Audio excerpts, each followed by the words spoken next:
No, I mean, some flowers on the card. Just sent to the house. Anything special like a bag she wears? Nah. A house for the holiday? A house for Mother's Day? Nah, not no house. I mean, she didn't really ask for nothing. I mean, keep it simple. Yeah. Especially during the training of the world? Great. I mean, she's been there every step of the way, even before being here. She's always been a positive influence. Always texting me and calling me, asking me how I'm doing. But no matter what's going on, she's always trying to keep my spirits up. Whether it's a good game, bad game, we lose, loss or win, she remained the same, and I know I can, go to her whenever I need, advice or just someone to talk to that I just need to lift my spirits. Does she give basketball advice, or more like? She tries to. It's a little deeper than what she knows, but she does her best to try to, do her research and find out what's going on so she can, kind of critique me. I can say that. But Mike has talked about how he's leaning on David West a little bit, being that he played for the Spurs last season. How have you noticed that? Asking questions, he gives us answers in the, in the pregame or during practice. Anything that we feel like that D-West can help us with. Knowing those guys, playing with those guys, try to use it in our schemes and try to get better. That's kind of a role he's had all season, right? Not just because of he plays. He's been playing this league for a long time, so he knows ins and outs, and he's a very smart player. He does his research to make sure he gets an advantage, against his opponent, and he just try to bring that to the team. Yeah, what did that 36-point game mean? It was a weird game, but you go for 36 against the team. Does that mean something different? I don't know if it means something different. Obviously, it was a good game for me. It built up a lot of confidence in myself, but of course, I know the circumstances of who wasn't playing. And still 36. Yeah, still 36 points, but I guess I would try to use that as some confidence against these guys. You want to use anything that you can against a team, especially being in the playoffs. So. Remember what you were thinking going in that game, knowing Steph and all those guys? Just to be aggressive. The coach told me that I would go in a little early, of course. But when I get out there, I just wanted to try to win the game, and that was being aggressive on the offensive end. Being simple, but just going all out and trying to play my game. The runner definitely seems like something you've gotten much more consistent with this season. Is that something that you were adding to your game in the offseason? Where did that come from? I actually started it a while back. I've always been smaller than a lot of guards, so being able to go in and not finish amongst the trees, or just being able to have a floater, is something I try to use, and being able to use it more consistently now has helped me. And I tried to get better. I worked on it a lot more so different areas of the paint this summer. Because you can shoot from anywhere. Getting it up higher, but also having touch. Front rims right in front. Yeah, front rim right in front. Defenders right in front of you. Defenders from different sizes. Just being able to get it up high and have touch and give it a chance. Where did the tradition of you and Steph doing that pregame volleyball and all? Where did that come from? I can't tell you when, to be honest. It was sometime last year that me and him were just fooling around, and it got to the point where we were just trying out every sport, and then it got to the point where we just have a routine now where it's the same sport every time. He declares it, or you guys talk about it before he does it, or do you? Or he usually, does it? Usually before, when it was different sports, we would just come out with a new sport, and we see if you can figure it out.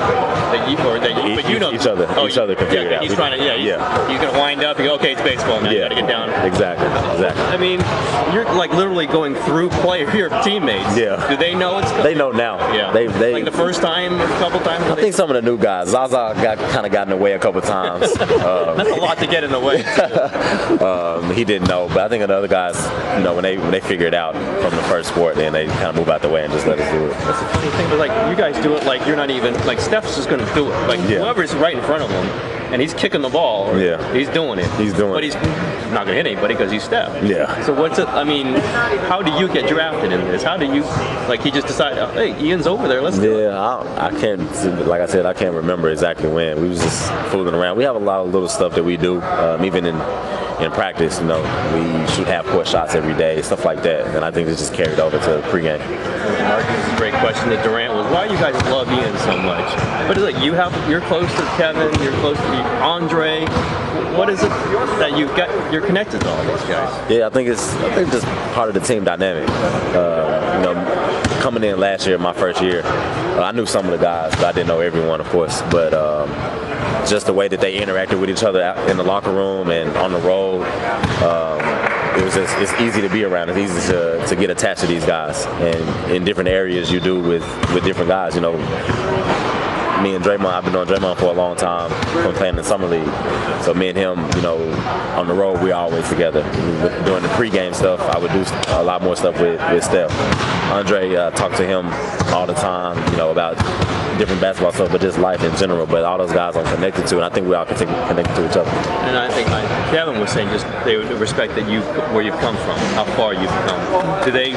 Have those guys, number one pick, whatever, number two picks? Do you think they feel that you took a different journey than them? I think so. Me and Kevin talked about it at the beginning of the season a little bit, but he was just, he told me I respect, the way that you come to work every day and, how you carry yourself being an undrafted player and working your way to get to this point now.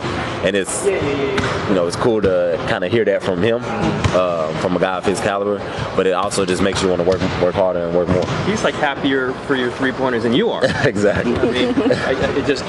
How does that happen? Is it Steve Kerr's? I know Kerr loves guys on the team. He wants the bench guys always involved. How does it develop where you guys are just so connected to the stars, to the 8th, 9th, 10th guy? I think we all just want to pull for one another. Coach talked about how, we got so many guys that can make plays on the team, and I think it carries over from the players that we trust in everyone on the team to shoot shots, to make plays, and we're so happy when, it's me making a shot, if it's KD making a shot, if it's Clay making a shot.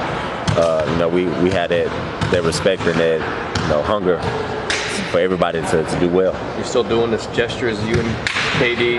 You're pointing at each other and stuff? You were doing it early in the season. Yeah, we were doing it early in the season. That was a spur-of-the-moment thing. We do it during practice and stuff, but it's all fun and games. Ian, can you talk about the differences between last year's team and this year's team, pros, cons? Last year, those guys were guys that won the championship together, obviously. And there wasn't a lot of change. The team was a lot of camaraderie. The bench was well connected. And this year, both teams are obviously doing well.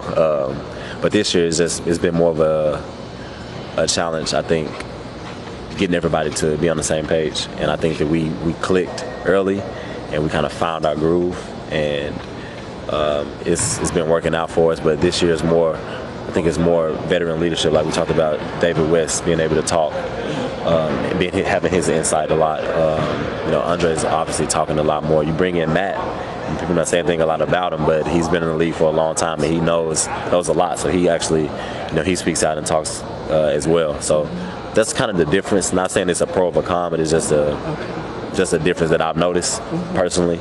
Other guys may have different insights, but that's one thing that I noticed for sure. Outside of that, what has been the positives as far as your play? Last year you guys were chasing a record. This year you don't have that monkey on your back.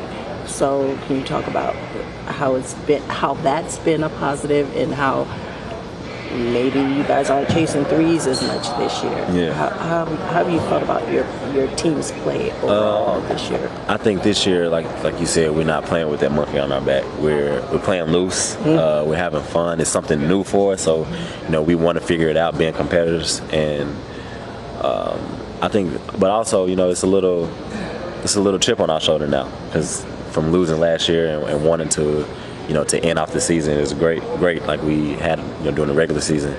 It's a hunger for us to get back to the finals and win it. So I think that's more the mindset now, but it's a little bit better because we're not chasing records. We're just playing basketball. Excellent. Thank you. Thank you.